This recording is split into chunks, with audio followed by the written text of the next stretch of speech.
and get started, I'd like to welcome the 2017 Farmers Insurance Open winner and world number 2, Jon Rahm. Jon, thanks for joining us for the next 15 minutes. We appreciate you stopping in.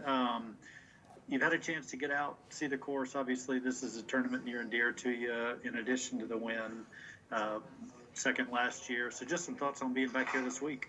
Oh, it's always a date that I have marked in the calendar. I love this week. It's a great city. I spend a lot of time here in the city, and I love the golf course. Plus the great memories of getting that first win, the memories of we got engaged not too far away from here. So even though it's the first year without my parents or some kind of family here, I'm still really looking forward to it. It's such a special place. I hope I can keep up the good play I've had in the past year.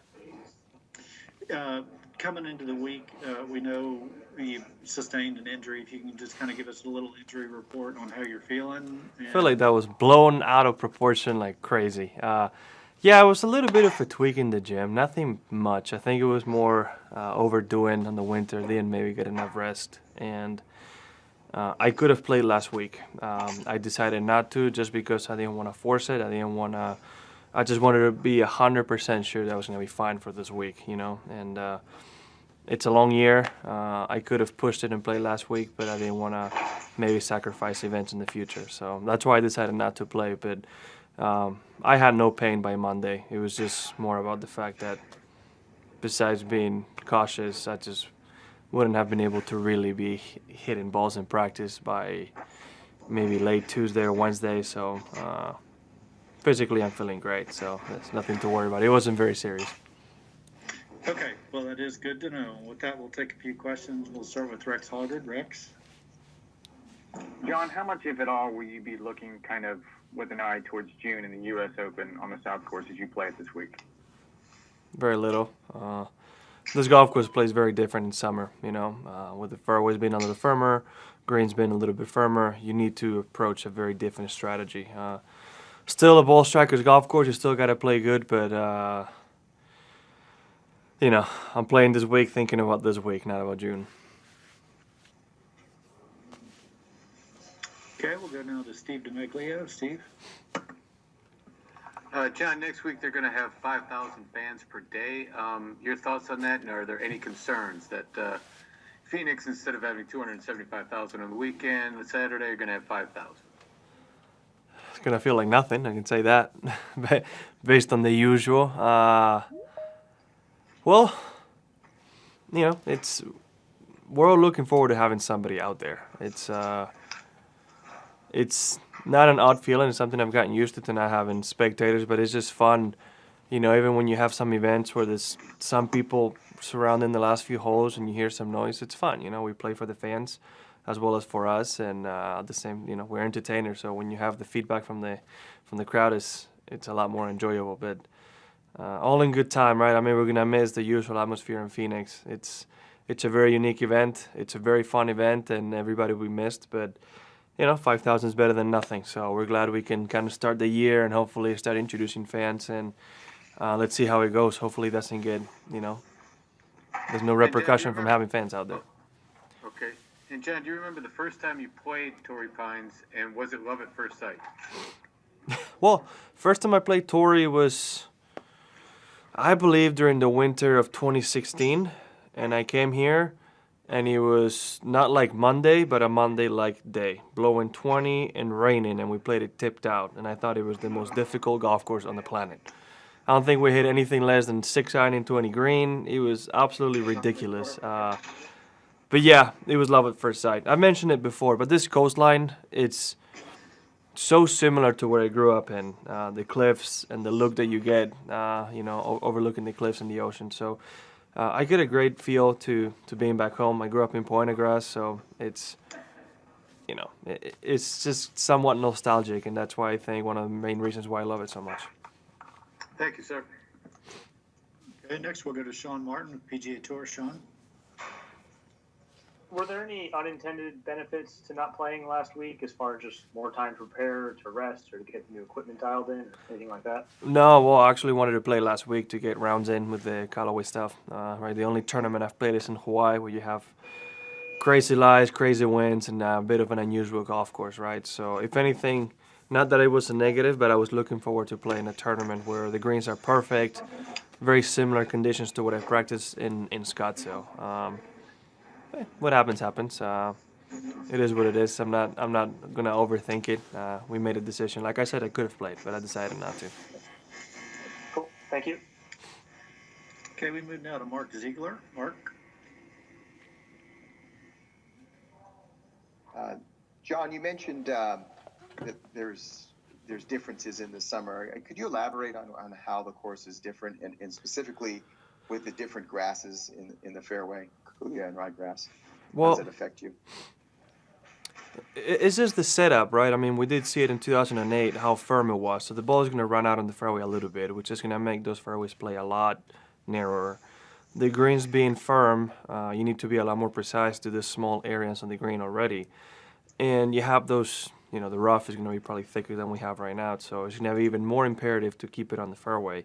And then from the fairway, you're going to have to be a lot more precise, right? I mean, it's a challenging golf course, and it's going to be that much more challenging, and you're going to have to be that much more precise on everything. Plus, you add the fact that we're in Point of Greens towards the afternoon, the traffic and the greens are going to get bumpy, they're going to be fast. It's just, there's going to be a challenge in that sense, and I think it's going to play very different to what we have right now because, we have tees like the one on 15 that we're not playing this week. I don't think we are. I didn't see a sign back there. That we might play in June. Some of the par threes with the wind that time of year might be a little bit different. The temperature being hotter, the ball's going further. So it's just going to play very different. Not so much the type of grass or what's going on, but just simply the firmness of the golf course. It's going to make it so much more difficult. And a quick follow-up to that, is it almost a disadvantage then to be playing this week and think that you understand the course, and it's a completely different course? I think Tiger proved that having some experience around here works out. So, if anything, just being familiar with the golf course, right? I mean, certain breaks, the spots of where to miss are probably going to be the same. I don't know if they're going to shave the back of 14 or shave certain areas like they did in the U.S. Open. That might change a little bit. I know they shaved the left rough on 3, so certain things might change a little bit slightly, but, the miss is going to be pretty much the same for the most part.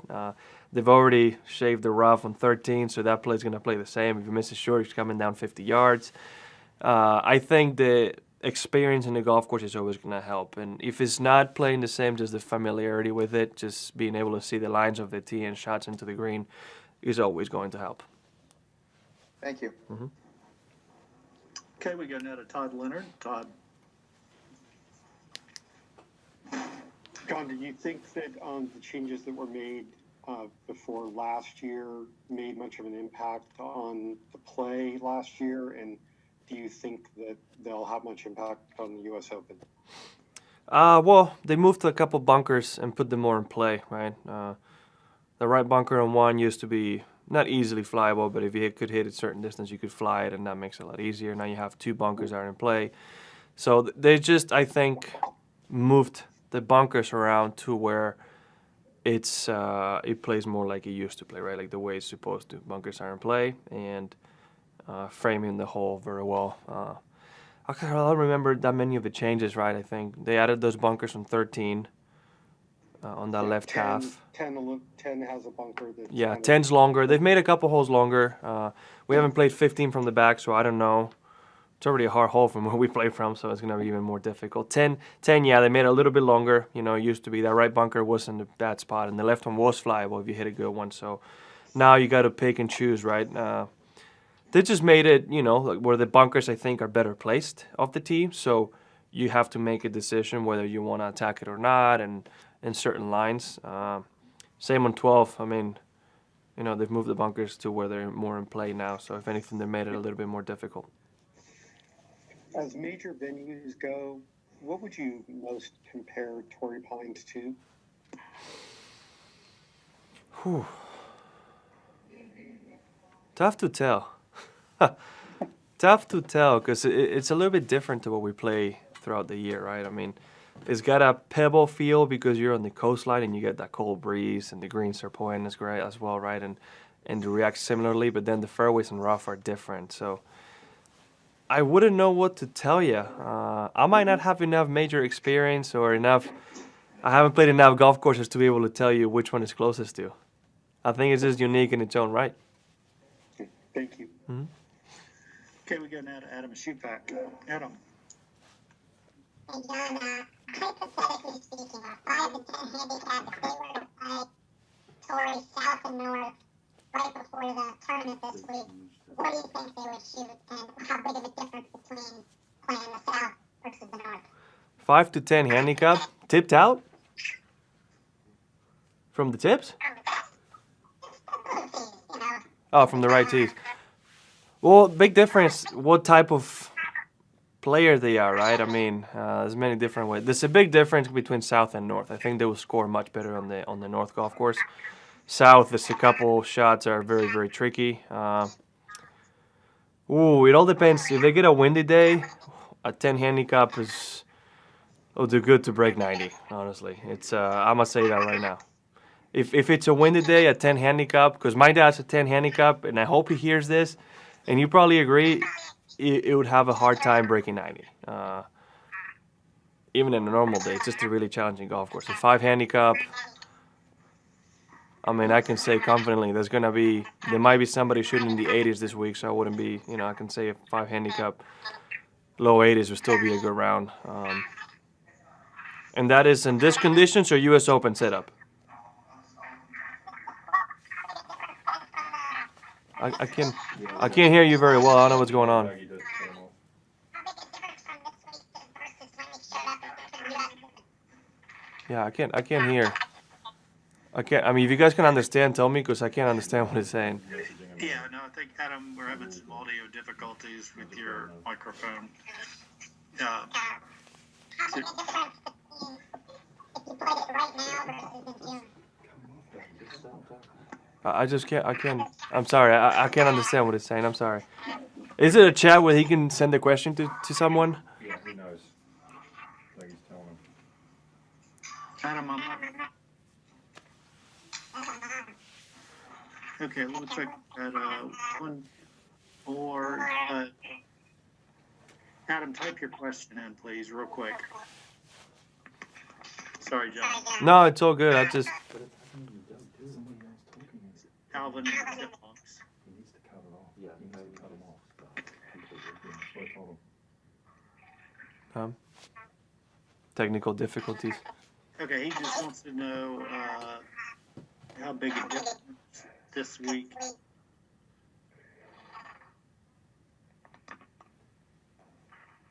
Doug, can you mute yourself after you ask the question? Yeah, I think we kind of covered this. How big of a difference this week versus June for the U.S. Open?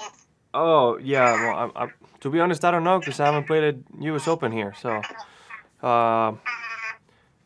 like I said, it's just having fairways running out a little bit more, make it narrower, and then the greens being firmer. You just got to be really accurate, right? There's areas like the back right on 1, back left to back right on 2. You just have to hit really precise shots in this golf course, and that's why it's a great one. It's a tough one. It's a ball striker's golf course, and there's no letdown. Every shot is really, really important.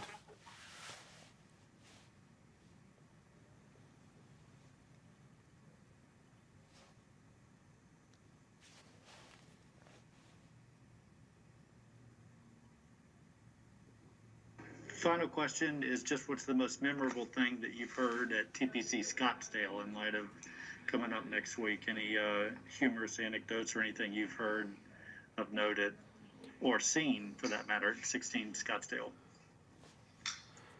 I can say I've heard and seen things I probably can't talk about. So nothing. Definitely heard a lot of things I can't say. Seen a couple things I probably can't say. So there's been a bit of everything, right? I think one of the most fun moments is when you get to that 16th hole and the whole crew close to the left of the tee. I think they're from Minnesota because they usually have biking stuff. And they basically research your whole life. And they get chants on based on anything they can find about you. So my first time there, they were chanting about Adam, they were chanting about Kelly, things from me back home. It's just really cool that somebody goes out there and that group of people, they make that much of an effort studying every single player just to come up with something to make it fun, right? So it's one of the great things about that golf course. So all these people will be missed. The 16th atmosphere be a lot smaller, so we're gonna miss it. Okay, well, we will leave it at that. We apologize for the audio difficulties and wish you the best of luck this week. Thanks for your time. Thank you very much.